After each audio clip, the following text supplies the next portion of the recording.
दोस्तों, हम सब ये बात जानते हैं कि घर से निकलते वक्त आयतुल कुर्सी पढ़ लें तो हम शाम तक अल्लाह ताला की अमान में रहते हैं। वो शख्स तमाम शयातीन, जिन्नात और बातिल कुव्वतों के शर से महफूज रहता है। दोस्तों, अगर हम आयतुल कुर्सी के तर्जमे पर गौर करें तो इसका तर्जमा कुछ इस तरह बनता है। तर्जमा: अल्लाह वो माबूद बरहक है जिसके सिवा कोई इलाह नहीं। वो जिंदा है, न उसको ऊंघ आती है न नींद। सब का कायम रखने वाला है। जो कुछ आसमानों और जमीन में है सब उसी का है। कौन है वो जो शिफाअत कर सके उसके पास किसी की मगर उसकी इजाजत से। वो जानता है जो कुछ उनके सामने है और जो कुछ उनके पीछे है, और वो इहाता नहीं कर सकते अल्लाह के इल्म में से किसी शय का भी सिवाय उसके जो अल्लाह चाहे। इस आयत में अल्लाह ताला की तौहीद और बाज अहम सिफात का जिक्र है। इस आयत में अल्लाह ताला की कुर्सी का भी जिक्र आया है, जिसकी वजह से इस आयत को आयतुल कुर्सी कहा जाता है। हमारा ईमान है कि अर्श के बाद सबसे बड़ी मखलूक कुर्सी है, जैसा कि अल्लाह ताला ने कुरान में वजाहत के साथ फरमाया। तर्जमा: उसकी कुर्सी आसमान और जमीन को घेरे हुए है। सूरह बकरा आयत 255। और कुर्सी अर्श के सामने है और वो अल्लाह के दोनों कदमों की जगह है। कुर्सी अल्लाह के दोनों कदम रखने की जगह है और कोई चीज अर्श के बराबर नहीं हो सकती। अल्लाहु ला इलाहा इल्ला हु से लेकर वहुवल अलीयुल अजीम तक इन आयात मुबारका को आयतुल कुर्सी कहा गया है। और उलमाए किराम का ये कहना है कि शैतान से हिफाजत के लिए ये मुफीद अमल है। कसरत से आयतुल कुर्सी पढ़ने वाला शैतान के फरेब से महफूज रहता है और अल्लाह ताला उसकी हिफाजत फरमाते हैं। अहदीस मुबारका में इसकी बेशुमार बरक़ात हैं। एक मर्तबा मदीना मुनव्वरा में गल्ले के जखीरे पर हमारे प्यारे नबी हजरत मोहम्मद सल्लल्लाहु अलैहि वसल्लम ने हजरत अबू हुरैरा रज़ियल्लाहु ताला अन्हो की जिम्मेदारी लगाई कि रात को वहां चौकीदारी करो। हजरत अबू हुरैरा रज़ियल्लाहु अन्हो से रिवायत है कि मैं रमजान में वसूल की गई ज़कात के माल पर पहरा दे रहा था। रात को उन्हें कुछ खटका लगा तो देखा कि कोई गल्ला चुरा रहा है। उन्होंने जाकर पकड़ लिया। चोर कहने लगा कि आज मुझे मुआफ कर दो। हजरत मोहम्मद सल्लल्लाहु अलैहि वसल्लम मुआफ करने वाले हैं। अल्लाह मुआफ करने वाला है। तुम अगर मुआफ कर दोगे तो फिर नहीं आऊंगा। हजरत अबू हुरैरा रज़ियल्लाहु ताला अन्हो ने उसे छोड़ दिया। सुबह जब हजरत मोहम्मद सल्लल्लाहु अलैहि वसल्लम की बारगाह में पहुंचे तो आप सल्लल्लाहु अलैहि वसल्लम मुस्कुराए और पूछा, अबू हुरैरा रात क्या हुआ? उन्होंने रात का वाकया अर्ज किया तो रसूलुल्लाह सल्लल्लाहु अलैहि वसल्लम ने फरमाया, तुमने तो छोड़ दिया लेकिन वो झूठा है, फिर आएगा। दूसरी रात फिर वो पकड़ा गया, लेकिन बड़ी मिन्नतें और कस्में खाने पर उन्होंने उसे दोबारा छोड़ दिया। सुबह आप सल्लल्लाहु अलैहि वसल्लम के दरबार में पहुंचे तो हजरत मोहम्मद सल्लल्लाहु अलैहि वसल्लम ने फिर पूछा कि अबू हुरैरा रात क्या हुआ? हजरत अबू हुरैरा रज़ियल्लाहु ताला अन्हु अर्ज करने लगे, या रसूलल्लाह सल्लल्लाहु अलैहि वसल्लम, वो आ गया था।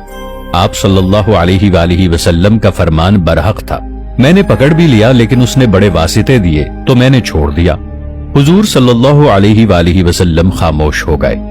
तीसरी रात हजरत अबू हुरैरा रज़ियल्लाहु ताला अन्हु पहरा दे रहे थे कि वो फिर पकड़ा गया। उन्होंने कहा कि मैंने 2 दफा तुम्हें मुआफ कर दिया, अब मैं तुझे हजरत मोहम्मद सल्लल्लाहु अलैहि वसल्लम के सामने लेकर जाऊंगा।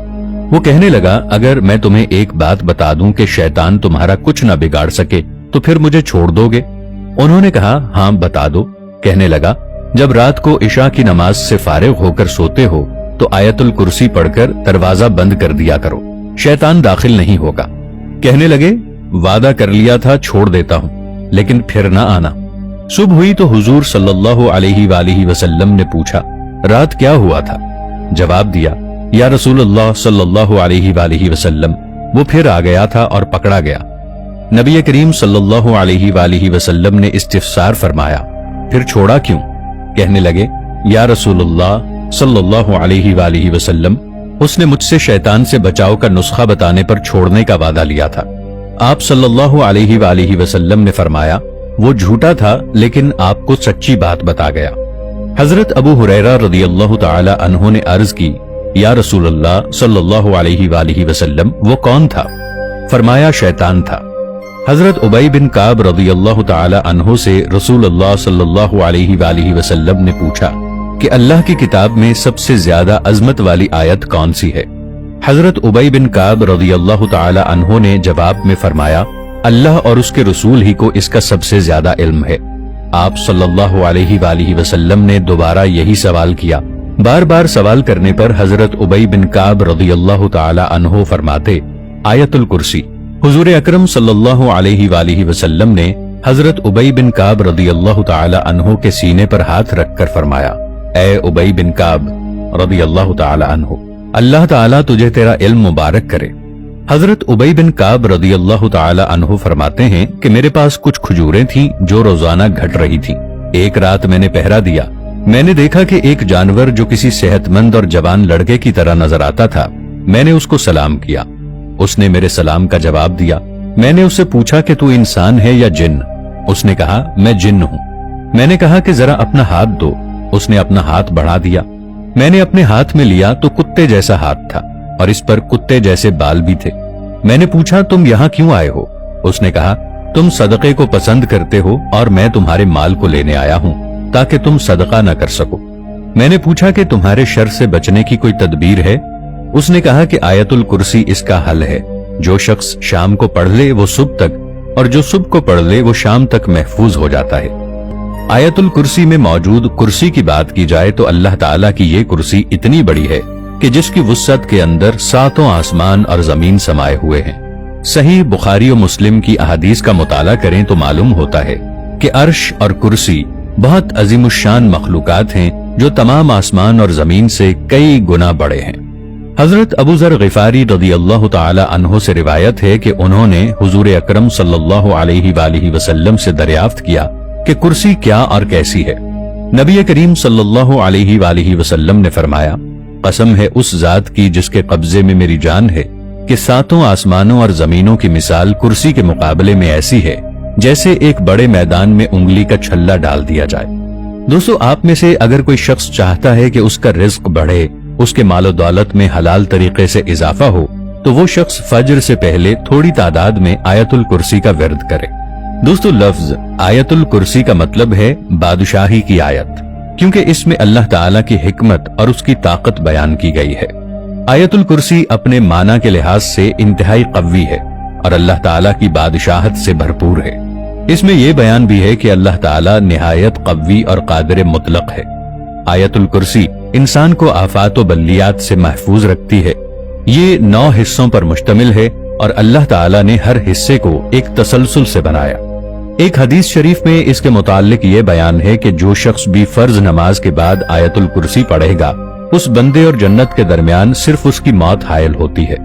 دوستو، مسلمان ہونے کے ناطے یہ ہماری ذمہ داری ہے کہ جب ہم سونے کے لیے بستر پر جائیں تو قرآنی آیات کا ورد کر کے سوئیں، مگر جب ہم آیت الکرسی پڑھ کر سوتے ہیں تو اللہ تعالی ہماری حفاظت کے لیے ایک فرشتہ مقرر کر دیتا ہے۔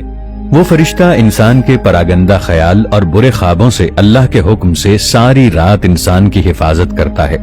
ویسے تو اللہ تعالیٰ کی نازل کردہ مقدس کتاب قرآن مجید حکمت اور دانائی سے بھرپور ہے، مگر اس کے اندر کچھ آیات ایسی ہیں جو اپنی دلکشی اور منفرد خصوصیات کی وجہ سے دوسری آیات سے نمایاں مقام رکھتی ہیں۔ دوستو، آیت الکرسی بھی ایسی خصوصیات سے بھرپور ہے۔ آیت الکرسی میں اللہ تعالیٰ کی حکمت اور دانائی کا جامع تصور موجود ہے۔